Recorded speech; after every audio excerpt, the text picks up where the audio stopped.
قرآن مجید میں نفس کے حقوق اور آداب کے بارے میں کیا فرمایا گیا ہے؟ سورہ شمس آیت نمبر 9 اور 10۔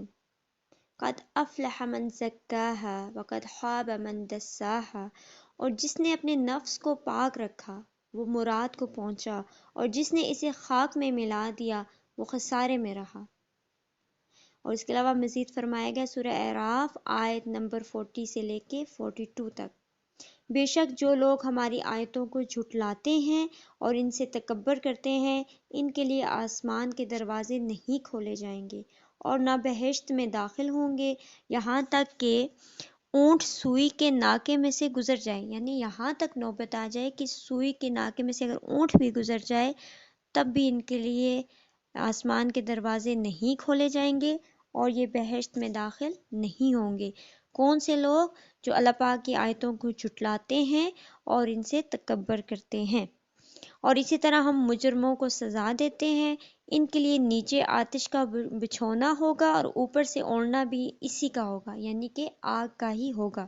اسی طرح ہم ظالموں کو سزا دیتے ہیں، اور جو لوگ ایمان لائے اور اچھے عمل کیے، ہم کسی نفس کو اس کی وسعت سے بڑھ کر حکم نہیں دیتے، یہی لوگ جنت میں جانے والے ہیں اور ہمیشہ رہنے والے ہیں۔ اس کے علاوہ فرمایا گیا سورہ العصر میں آیت نمبر 1 سے لے کر 3 تک، قسم ہے زمانے کی، بے شک انسان نقصان میں ہے۔ اللہ پاک زمانے کی قسم کھا کے فرماتے ہیں کہ بے شک انسان نقصان میں ہے۔ اس میں اللہ پاک نے یہ نہیں فرمایا کہ صرف کافر ہی نقصان میں ہے، اس میں فرمایا گیا کہ انسان، اس میں تمام شامل ہو جاتے ہیں، مسلمان بھی ہیں، بوڑھے بھی ہیں، بچے بھی ہیں، عورتیں بھی ہیں، پڑھے لکھے بھی ہیں، جاہل بھی ہیں، چاہے وہ شہر میں رہتے ہیں یا گاؤں میں رہتے ہیں، سب شامل ہیں۔ اور کس طرح ہے کہ مگر وہ لوگ خسارے میں نہیں جو ایمان لائے اور اچھے اعمال کرتے رہے اور آپس میں حق کی وصیت تلقین اور صبر کی تاکید کرتے رہے۔ اب جو لوگ خسارے میں نہیں ہیں ان کے لیے کیا کیا نشانیاں بتائی گئی ہیں؟ سب سے پہلے کہ جو ایمان لائے۔ اب جو میں نشانیاں بتا رہی ہوں آپ لوگ اپنے اندر ڈھونڈیں، کیا ہم میں یہ چیز ہے؟ نمبر 1 جو ایمان لائے، اس کے بعد جنہوں نے اچھے اعمال کیے۔ ہمارے اچھے اعمال کتنے ہیں یہ ہم سے بہتر کوئی نہیں جانتا، میرے کتنے اچھے اعمال ہیں یہ میں جانتی ہوں یا میرا رب جانتا ہے، کوئی دوسرا نہیں دیکھ سکتا۔ تو اسی طرح ہر انسان اپنے اچھے اور برے اعمال کا اسے اندازہ ہوتا ہے۔ اور نمبر 3 کیا ہے کہ آپس میں حق کی وصیت یعنی کہ تلقین کی اور صبر کی تاکید کی۔ دو ایسی باتیں جس پر اللہ پاک نے کتنی بڑی قرآن پاک کی آیت میں ان کا ذکر کیا ہے۔ نمبر 1 کہ حق کی، آپس میں ہمیشہ حق کی بات کرنی چاہیے اور انصاف کی بات کرنی چاہیے۔ حق اور انصاف ایک ہی چیز ہے۔ آپس کا مطلب یہ ہے کہ چاہے آپ کسی محفل میں ہوں، چاہے اپنے ریلیٹیوز میں ہوں، اپنی فیملی میں ہوں، کسی بھی جگہ اگر آپ ہوں تو آپ حق کی بات کریں، انصاف کی بات کریں، کبھی بھی ظلم کا ساتھ نہ دیں، چاہے اس کے لیے آپ کو کتنی ہی مشکل پیش کیوں نہ آئے۔ مظلوم کا ساتھ دینا چاہیے، ظالم کا نہیں، ٹھیک ہے؟ اور دوسری چیز کیا فرمائے گی؟ اور اس کے ساتھ ساتھ یہ بھی فرمایا گیا کہ صبر کی تاکید کرنا چاہیے۔ ہم لوگ کیا کرتے ہیں آج کل کا زمانہ تو ایسا ہے کہ جب 2 بندے لڑ رہے ہوتے ہیں تو تیسرا ویڈیو بنا رہا ہوتا ہے، اور اگر وہ نہیں بھی ہوتا تو ہم انسانوں کی کیا عادت ہے، 2 انسان لڑ رہے ہوتے ہیں تو ہم ایک کے پاس جا کے اس کی برائی کرتے ہیں، دوسرے کے پاس جا کے پہلے والے کی برائی کرتے ہیں، فلانے نے تمہارے بارے میں ایسا کہا، اس نے تمہارے بارے میں یہ کہا، جبکہ اللہ نے کیا فرمایا کہ حق اور انصاف کی بات کرو اور صبر کی تلقین کرو، یعنی کہ ہر ایک کو صبر کرنے کی بھی تلقین کرنی چاہیے۔ یہ نہیں ہے کہ اگر 2 بندے لڑ رہے ہیں تو کہہ دے کہ نہیں، انصاف یہ کہ ایک نے مارا ہے تو آپ بھی پکڑ اس کو مار دو۔ آپ صبر کی بھی تلقین کرو، معاف کرنے والے کو اللہ پاک زیادہ پسند فرماتے ہیں۔ اس کے علاوہ یہ صحیح بخاری کی حدیث تھی جس کے بارے میں نے آپ کو بتایا۔ اس کے علاوہ فرمایا گیا تم سب جنت میں داخل ہوگے۔ جو اب میں بتا رہی ہوں وہ صحیح بخاری کی حدیث ہے، جو پہلے میں نے بتایا وہ سورہ العصر کا ترجمہ تھا۔ تم سب جنت میں داخل ہوگے مگر جس نے انکار کیا وہ نہیں داخل ہوگا۔ صحابہ اکرام نے عرض کی یا رسول اللہ صلی اللہ علیہ وآلہ وسلم، جنت میں جانے سے کون انکار کرتا ہے؟ آپ نے فرمایا جو میری اطاعت کرتا ہے وہ جنت میں داخل ہوگا، اور جو میری نافرمانی کرتا ہے گویا اس نے انکار کیا۔ تو ہم نبی کی امتی ہیں، ہم اللہ کے بندے ہیں، ہم نے کلمہ پڑھا ہے، ہم مسلمان ہیں، لیکن ہم نبی پاک صلی اللہ علیہ وآلہ وسلم کی کتنی پیروی کرتے ہیں، کتنے ان کے احکامات، ان کی سنت کے مطابق ہم اپنی زندگی گزارتے ہیں۔ نبی پاک صلی اللہ علیہ وآلہ وسلم کی جب سیرت طیبہ پڑھتے ہیں تو ان میں کتنی باتیں ہیں جو ہم اپنے اندر ڈھونڈتے ہیں یا ہمیں ملتی ہیں۔ تو کیا ہم پیروی کر رہے ہیں نبی پاک صلی اللہ علیہ وآلہ وسلم کی یا نافرمانی کر رہے ہیں؟ پھر بات وہیں پہ آ جاتی ہے کہ 12 ربیع الاول کو نبی پاک صلی اللہ علیہ وآلہ وسلم کے جانثار ہر گلی کونے سے نکل آتے ہیں، لیکن 13 ربیع الاول کو وہی جانثار سوئے پڑے ہوتے ہیں، جبکہ نزا کے وقت بھی ہمارے نبی نے ہمارے لیے کہا تھا نماز مت چھوڑنا، نماز مت چھوڑنا، نماز مت چھوڑنا، 3 دفعہ انہوں نے کہا تھا۔ اس وقت بھی یا امت وہ کہہ رہے تھے، اپنی امت کے لیے وہ سوچ رہے تھے۔ ہمارے نبی پاک صلی اللہ علیہ وآلہ وسلم نے تو ہمیں تلقین کی ہے، کسی کو دھوکہ نہ دو، ایمانداری اختیار کرو، کسی سے ظلم کے ساتھ پیش نہ ہو، جھوٹ نہ بولو، غیبت نہ کرو، برائی نہ کرو۔ ہم عورتوں سے کہا گیا کہ اپنی شرمگاہ کی حفاظت کرو، باپردہ رہو۔ 2 بندے اگر لڑ بھی رہے ہو یا ان میں کوئی مسئلہ ہو تو آپ ان میں صلح کرواؤ، نیکی کا کام کرو، نیکی کو آگے پھیلاؤ، میری دین کی تبلیغ کرو۔ یہ سب چیزیں ہیں نا، تو ہم کتنی ان سب باتوں کی پیروی کرتے ہیں۔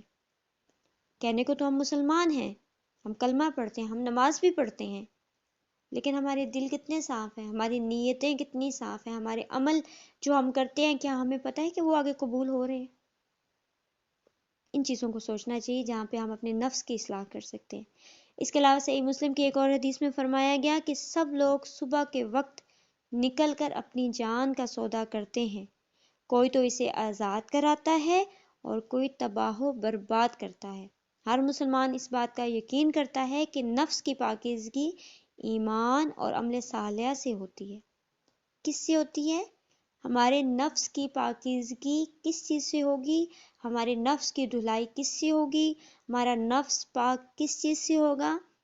عمل صالحہ، ایمان اور عمل صالحہ سے ہوگا۔ اگر میں یہاں بیٹھ کے آپ لوگوں کو 2 گھنٹے کا لیکچر دوں، ٹھیک ہے، اور اپنی جگہ جو میرے اعمال ہوں وہ بتانے کے لائق نہ ہوں، تو کیا میں نے اپنے نفس کی اصلاح کی؟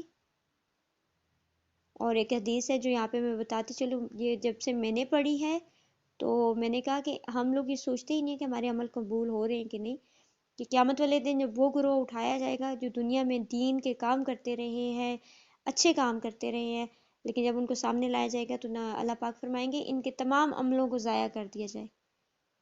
تو وہاں پہ فرشتے بھی حیران ہوں گے کہ یا اللہ، یہ تو آپ کے بندے دنیا میں آپ کا اسلام پھیلاتے رہے ہیں، آپ کا نام آگے پھیلاتے رہے ہیں، حق کی بات کرتے رہے ہیں۔ تو اللہ پاک فرمائیں گے یہ وہ لوگ ہیں جن یہ دنیا کی نظر میں تو پاکیزہ تھے، سامنے پاکیزہ نظر آ رہے تھے، لیکن ان کی تنہائی پاکیزہ نہیں تھی۔ اور تنہائی ہی میں انسان اپنے نفس کو قابو رکھ بھی سکتا ہے اور نہیں بھی رکھتا۔ اور آج کل تو نیٹ ہے، موبائل ہے، ہم لوگ باہر اتنے اچھے بنتے ہیں، اور جب ہم اکیلے ہوتے ہیں ہمارے پاس موبائل ہوتا ہے تو ہم موبائل پہ کیا کچھ نہیں کرتے، کیا کچھ نہیں، تو وہی تو تنہائی ہوتی ہے۔ تو ان کے تمام عمل ضائع ہو جائیں گے جن کی تنہائی پاک نہیں ہے، بے شک وہ دنیا میں مولانا یا مفتی بن کے کیوں نہ پھرے، اگر ان کی تنہائی پاک نہیں ہے تو ان کے عمل ضائع ہے۔ اگر آپ 5 وقت کے نمازی ہیں، روزہ رکھتے ہیں، زکوٰۃ دیتے ہیں، اچھے عمل کرتے ہیں، لیکن اگر آپ کی تنہائی پاک نہیں ہے تو آپ کے یہ سب عمل ضائع ہو جائیں گے۔ اس کے علاوہ فرمایا کہ اور اس کی پلیتی اور خرابی اور فساد کفر اور گناہوں کی وجہ سے ہے۔ نفس کی پاکیزگی ایمان اور عمل صالحہ سے ہے، اور اس کی پلیتی اور خرابی جو ہے وہ کس سے ہے؟ فساد، کفر اور گناہوں کی وجہ سے۔ ہم چھوٹی سی بات کا کتنا بتنگڑ بنا لیتے ہیں، اور وہ دیکھنے والوں کو یہ شو کرتے ہیں کہ جیسے ہم سے بدمعاش کوئی ہے ہی نہیں، ہم ہی مکمل ہیں، ہم ہی کسی کی بات نہیں سنتے ہیں، ہم ہی اپنے ناک میں مکھی نہیں بیٹھنے دیتے۔ تو یہ بیسیکلی فساد کہلاتا ہے۔ کسی جگہ پہ آپ حق کی بات پہ بھی اگر ہو کے خاموشی اختیار کر لیں نا، لڑائی سے پیچھے ہٹ جائیں، تو یہ آپ کا بڑا پن ہوتا ہے۔ سورہ ہود میں اللہ پاک فرماتے ہیں اور دن کے اطراف اور رات کے حصوں میں نماز قائم کر، بے شک نیکیاں برائیوں کو مٹا دیتی ہیں۔ اگر آپ کی زندگی میں برائیاں ہوئی بھی ہیں، نفس کس کے قابو میں آتا ہے؟ کیونکہ سب سے بڑا جہاد ہی نفس ہے، تو اللہ پاک نے اس کا حل بھی بتایا ہے کہ آپ کیا کریں، دن کے اطراف میں بھی اور رات کے حصوں میں نماز قائم کریں، تو بے شک نیکیاں جو ہوں گی وہ آپ کی برائیوں کو کھا جائیں گی۔ اور اس کے علاوہ سورہ مطففین آیت نمبر 14 میں فرمایا گیا، بلکہ ان کے کیے ہوئے کاموں کا ان کے دلوں پر زنگ بیٹھ گیا۔ اکثر لوگ میں نے اپنی زندگی میں دیکھے ہیں، بہت قریب سے دیکھے ہیں، کہ جمعے کی نماز تک ہوتی ہے لیکن ان کو پڑھنے کی توفیق نہیں ہوتی، وہ نہیں پڑھتے۔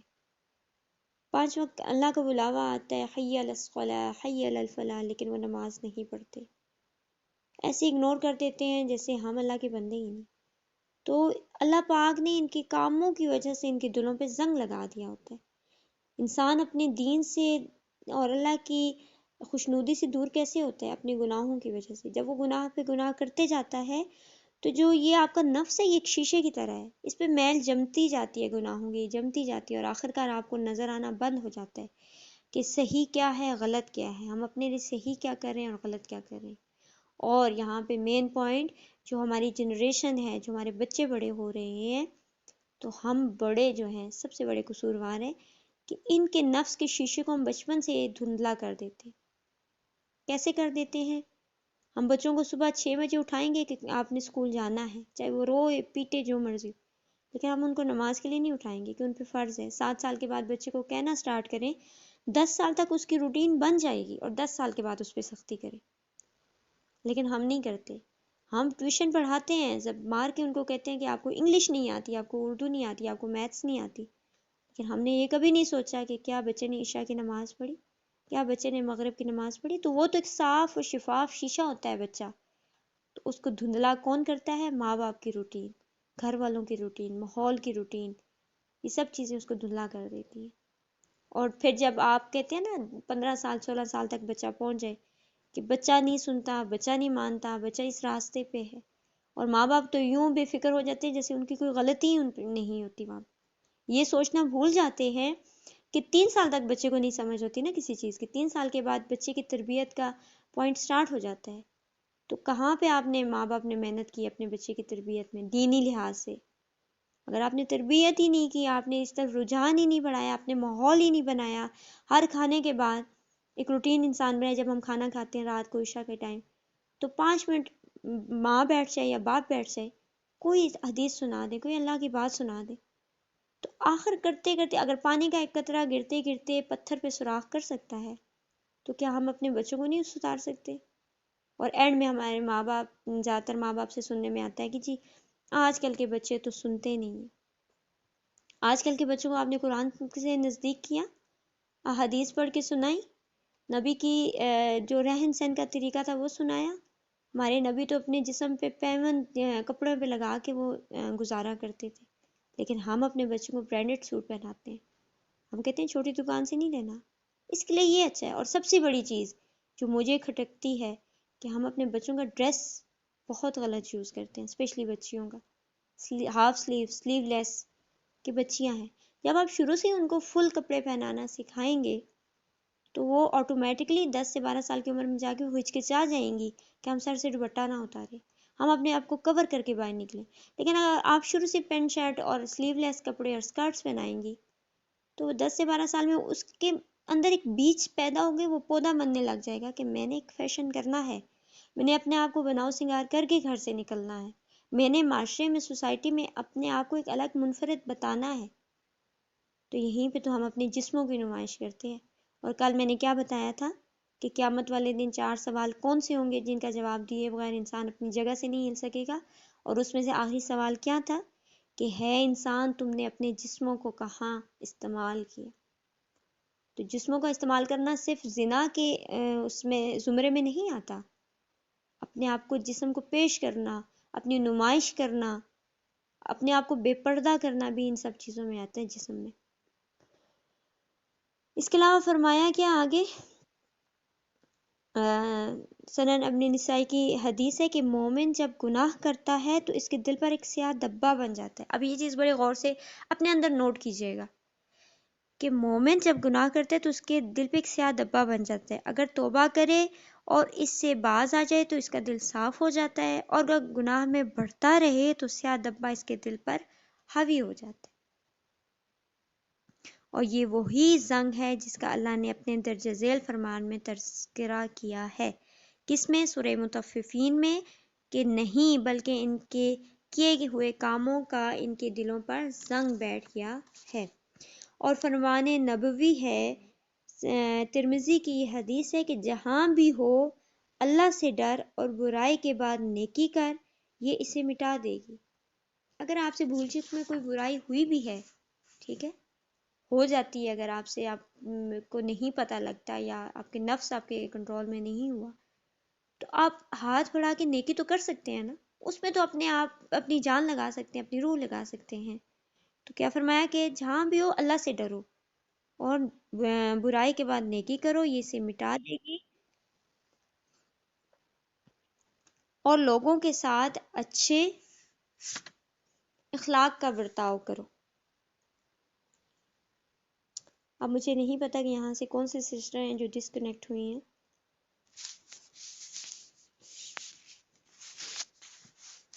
اس کے علاوہ فرمایا گیا کہ انہی وجوہات کی بنا پر مسلمان ہر وقت اپنے آپ کو ادب سکھانے، نفس کو پاک کرنے اور اس کی پاکیزگی میں لگا رہتا ہے، کہ سب سے اہم یہی کام ہے، اور ایسے کاموں کی عادت ڈالتا ہے جو اس کے گناہوں کے میل کو دھو ڈالتے ہیں اور ہر گندے اور فاسد عقائد سے بچنے کی صحیح کرتا ہے. ناجائز افعال یعنی کہ کام سے اجتناب ضروری سمجھتا ہے. اس کا دن رات اسی مجاہدہ نفس میں گزر جاتا ہے، یعنی کہ اپنے نفس کے ساتھ لڑتے ہوئے گزر جاتا ہے، اور ہر وقت اپنا محاسبہ کرتا رہتا ہے. نیک کاموں کی عادت بنانا، برے کاموں سے خود کو دور رکھنا، یہ اس کی پختہ عادت بنی ہوئی ہونی چاہیے، اور وہ اصلاح اور نفس کے لیے اس طریقے سے یہ چل سکتا ہے. اور اس کے لیے آگے کیا ہے کہ اس کے درج ذیل نیچے کیا طریقے ہیں، جس میں ہے توبہ، مراقبہ. اب انشاءاللہ اس کو کیونکہ ہم کل کریں گے کہ ہم اپنے مزید اپنے نفس کو کیسے سدھار سکتے ہیں، تو آج کے حوالے سے اگر میں اپنی رائے یہاں پہ دینا چاہوں اپنے الفاظ میں، اور شارٹ کٹ یہ دینا چاہوں، تو ہمیں سب سے پہلے اپنے نفس کو سدھارنے کے لیے ہمیں اپنے ضمیر کو دھونا ہے. اور اپنے ضمیر کو دھونے کے لیے ہمیں کسی پہ تنقید نہیں کرنی چاہیے کہ فلاں بندہ ایسا ہے، فلاں بندہ ایسا ہے. پہلے اپنے گہربان میں خود جھانکے کہ ہم کیسے ہیں، ٹھیک ہے، اور اپنے آپ کو ہر قدم پہ صحیح کرنے کی کوشش کریں. لیٹس سپوز اگر آپ کوئی کام کر رہے ہیں تو وہاں پہ آپ دیکھیں کہ آیا جو یہ میں کام کر رہا ہوں نیکی کا ہی، تو کیا میں اس میں لوگوں کو دکھلاوے کے لیے کر رہا ہوں یا میں اللہ کی خوشنودی حاصل کرنے کے لیے کر رہا ہوں. اور اگر آپ کو پھر بھی سمجھنا ہے تو وہاں پہ آپ اللہ سے دعا کریں کہ یا رب العالمین، یہ جو میں عمل کر رہا ہوں میرا یہ عمل ضائع مت کرنا، مجھے اپنے رب کی خوشنودی چاہیے، نہ کہ لوگوں کا دکھلاوا چاہیے. اور اگر اس کے برعکس آپ سے کوئی برائی ہوتی ہے تو وہاں پہ یہ سوچیں کہ ایک تو اللہ پاک دیکھ رہے ہیں آپ کو، اور دوسرا کل میں نے کیا کہا تھا کہ قیامت والے دن زمین بولے گی، ہر راز فاش کرے گی. تو اللہ نے اپنا گواہ زمین کو چھوڑا ہوا ہے. دنیا کے جس خطے پہ آپ ہوں گے جو کام کریں گے زمین اس کی گواہی دے گی. تو دنیا سے بھاگ کے جا کے آپ کہاں پہ کوئی برا کام کر سکتے ہیں. اپنے نفس کو کوشش کریں اللہ کی راستے پہ چلانے کی، برے کاموں سے بچنے کی، شیطان سے دور ہونے کی. اور جب بھی آپ کی ایسی بات ہو تو آپ اعوذ باللہ من الشیطان الرجیم کا ورد کیا کریں کہ یا رب العالمین میں تیری پناہ میں آتا ہوں، ٹھیک ہے، اور میں دور ہونا چاہتا ہوں شیطان سے. اور ساتھ جو آپ اگر اپنے نفس کی اصلاح کریں گے تو آپ کو یہ فرض بنتا ہے کہ آپ اپنے گھر والوں کی، اپنے اولاد کی، اپنے پیاروں کی، اگر آپ بیویاں ہیں تو اپنے ہسبینڈ کی، ان سب چیزوں کو ساتھ لے کے چلیں، کیونکہ عمل وہی کام آئے گا جو آپ دوسروں تک بھی پہنچائیں گے. وہ عمل کسی کام کا نہیں ہے جو صرف آپ اپنی اصلاح میں لگے رہیں. تو اللہ پاک ہمیں ان باتوں پہ عمل کرنے کی توفیق عطا فرمائے اور سیدھے راستے پر چلنے کی توفیق عطا فرمائے، برے کاموں سے بچائے اللہ پاک ہمیں، اور حق اور سچ کی بات کرنے کی توفیق عطا فرمائے، اور ہمیں ایسا انسان نہ بنائے کہ لوگ ہم سے کتراتے پھریں کہ نہیں ان کا اخلاق اچھا نہیں ہے، ان کا مزاج اچھا نہیں ہے، ان کا بیہیویئر اچھا نہیں ہے. ہمیں اعلیٰ اخلاق والا، اچھے اخلاق والا اللہ پاک ہمیں بنائے، اور ہمیں دوسروں کی مدد کرنے والا بنائے. دینے والا ہاتھ اللہ پاک ہمیں بنائے، نہ کہ لینے والا، اور اپنی ذات کے علاوہ اللہ پاک ہمیں کسی کا محتاج نہ کرے۔ اور یہ رمضان کا مہینہ ہے، زیادہ سے زیادہ نیکیاں کریں، عبادت کریں، دوسروں کا خیال رکھیں، جو مجبور حال ہیں ان کی مدد کریں آپ سے جتنا ہو سکتا ہے۔ سحری و افطاری کا اگر دیکھیں کسی کے گھر نہیں، لاک ڈاؤن یا ان وجوہات کی بنا پر کچھ لوگوں کے فائنینشلی حالات نہیں ٹھیک، اگر آپ کو اللہ پاک نے دیا ہے تو اس میں اللہ کی راہ میں خرچ کریں، اور سب کا خیال کر کے اپنی زندگی جئیں، نہ کہ صرف اپنا اور اپنے بچوں کا، بلکہ ارد گرد لوگوں کا بھی دیکھ کے ان چیزوں کو اپنے ذات اور اپنے نفس کی بھی اصلاح کریں اور اپنی آخرت بھی بنائیں۔ آمین۔ اب جو سسٹر